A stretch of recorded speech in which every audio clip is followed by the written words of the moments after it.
নমস্কাৰ। অসম সাহিত্য সেৱা মঞ্চৰ কবিতা পাঠৰ সাপ্তাহিক অনুষ্ঠান অনুভৱৰ জোনাকলৈ আপোনাসৱক আন্তৰিকতাৰে স্বাগতম জনালোঁ।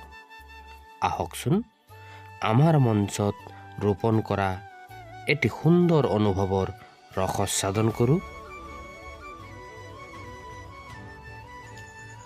কবিতাৰ শিৰোনাম সুখৰ সংজ্ঞা।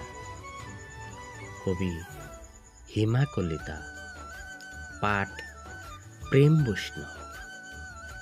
ভিডিঅ' সম্পাদনা পূজা প্ৰেম বৈষ্ণৱ। সুখৰ সংজ্ঞা। সুখ কি? সুখৰ সংজ্ঞাই বা কি? ই এক নুবুজা সাঁথৰ। বহু সময়ত সুখ বিচাৰি ভগ্ন হৃদয়ে খাই হাবাথুৰি। কষ্টৰ সন্মুখীন হয় সুখ বিচাৰি বিচাৰি। সামৰি থোৱা জোনাক সেয়াও যায় হেৰাই সুখ কিনিব খুজি।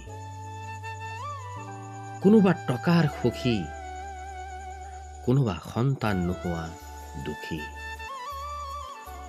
সন্তান আছে কাৰোবাৰ, কিন্তু এসাঁজ ভাতৰ বাবে হাহাকাৰ। মানুহৰ জীৱন মাত্ৰেই সুখ দুখৰ সমাহাৰ।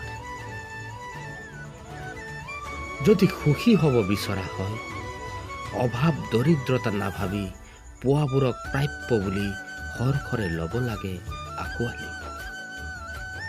ভৱিষ্যত হ'ব কি, কৰিম কি, সেই মুহূৰ্তত ভাবি বৰ্তমান সুখৰ পৰা হ'ব নালাগে বঞ্চিত। ধৈৰ্য কৰ্ম আগত লৈ আগুৱাও যদি, তাত নিজেই লাভ কৰে আত্মসন্তুষ্টি। সুখবোৰ সেউজ লতা হৈ বুকুত বগোৱাই প্ৰকৃত সুখৰ অৰ্থ নিজৰ মাজতেই বিচাৰি পায়। প্ৰকৃত সুখৰ অৰ্থ নিজৰ মাজতেই বিচাৰি পায়। ধন্যবাদ।